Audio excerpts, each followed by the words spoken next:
Bonjour ou bonsoir et bienvenue sur un nouvel épisode de la Pause Podcast.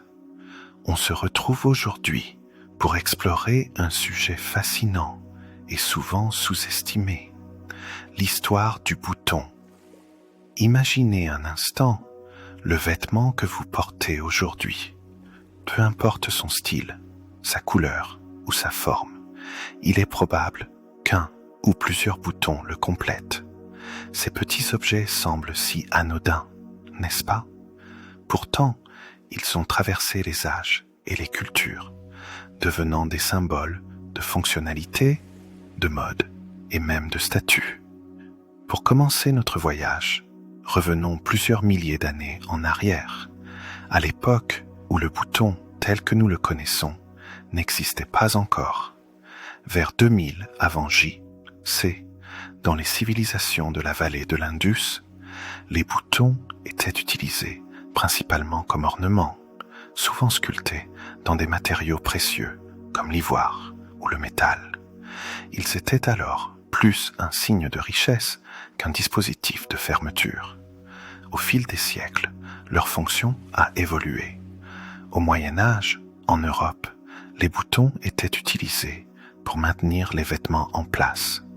Fabriqués en fer, en laiton ou même en os, ils étaient à la fois pratiques et décoratifs. Pendant la Renaissance, leur usage s'est diversifié, avec des designs qui reflétaient le statut social. Plus le bouton était élaboré, plus il était à même de montrer la richesse de son propriétaire. Avec l'industrialisation au XIXe siècle, la production de boutons s'est massifiée. Des matériaux tels que le plastique ont vu le jour, rendant ces petits accessoires accessibles à tous. C'est à cette époque que les boutons ont commencé à apparaître dans une variété de formes et de couleurs, intégrant l'univers de la mode de manière significative.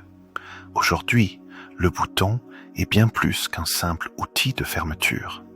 Il représente une multitude de choix stylistiques, allant des boutons vintage au design moderne et minimaliste.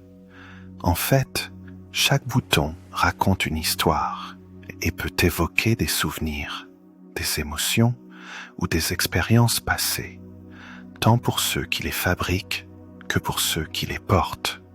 En pensant à ces petits objets du quotidien, il est important de s'interroger sur notre rapport à l'objet. Combien d'entre nous se sont déjà retrouvés face à un bouton qui a fait référence à un moment particulier, un vêtement d'enfance, un cadeau de la grand-mère ou même un moment de vie marquant? Alors que nous terminons notre exploration de l'histoire des boutons, souvenez-vous que derrière chaque détail de nos vêtements, il y a un monde d'histoire, d'innovation et de tradition. Prenons un moment pour apprécier ces petites choses qui, bien qu'invisibles souvent, ajoutent couleur et caractère à nos vies. Merci d'avoir écouté cet épisode de la Pause Podcast. N'oubliez pas de vous abonner pour ne manquer aucun de nos épisodes futurs. À très bientôt et prenez soin de vous.